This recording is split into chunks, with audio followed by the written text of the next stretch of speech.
AFC Asian cup বাছাই পর্বে সিঙ্গাপুরের বিপক্ষে মাঠে নামবে বাংলাদেশ। জাতীয় স্টেডিয়ামে ম্যাচটি শুরু হবে সন্ধ্যা 7টায়। বাংলাদেশ সিঙ্গাপুর ম্যাচটি অত্যন্ত গুরুত্বপূর্ণ। বাংলাদেশ ভারতের সাথে ড্র করে চাপ বাড়ছে সিঙ্গাপুরের জন্য।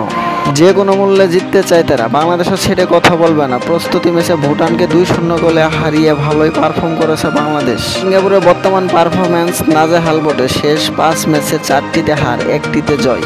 তবে ফুটবলে যে কোনো দিন যে কোনো কিছু হতে পারে। সিঙ্গাপুরের ভয়ের কারণ হতে পারে বাংলাদেশি দর্শক। প্রীতি ম্যাচে ভুটানের বিপক্ষে বাংলাদেশকে যেভাবে গ্যালারিতে সাপোর্ট দিয়ে গেছে দর্শকরা, এই সিঙ্গাপুরের বিপক্ষে এই ম্যাচও তেমনটি থাকবে। ম্যাচের সকল টিকিট বিক্রি হয়ে গেছে। সিঙ্গাপুর কোচ বাংলাদেশকে হুমকি দিয়েছে, তারা যে কোনো মূল্যে বাংলাদেশের বিপক্ষে জয় চায়। তারা এখানে বেড়াতে আসেনি, খেলতে এসেছে, তাই 90 মিনিট ডমিনেট করতে চায়। জমজমাট একটি ম্যাচ দেখার অপেক্ষায় আছে বাংলাদেশের কোটি ফুটবল ভক্তরা। হ্যালো ফুটবল ভক্তরা, যারা আমাদের চ্যানেলটি সাবস্ক্রাইব করেননি এখনই সাবস্ক্রাইব করে নিন।